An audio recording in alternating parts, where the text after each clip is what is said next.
为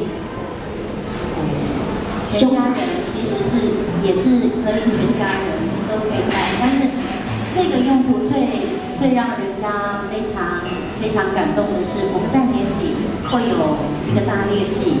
那在大猎祭之前，我们村子里面除了小男孩，大概就是国中生以上的男孩，全部都要上山，所以麻烦要攻打南王部落，请在那3天，因为家里没有男人，就剩下老弱成孤。讲真的，然后他们下山的时候，我们部落妇女会搭建一个凯旋门。那我们从山上回来的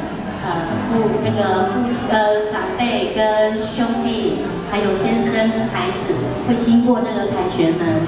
那家里的妇女同胞，就是妈妈、姐姐或者太太，家是女性，对，会编好每一朵的花环。只要经过我们凯旋门的，我们就送他一顶花环。那这个花环就是代表一个就是祝福。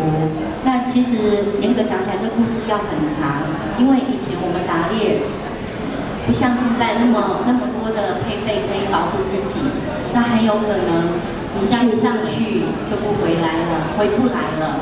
所以这个花环一方面是祝福，一方面也是疼惜。还有团圆的意思，对，团圆的意思。谢谢你回来，强调一下，我们并不是在种假花，是在鲜花。对，不带鲜花可能3天这个就要来了，不行。然后它的妈妈的花环。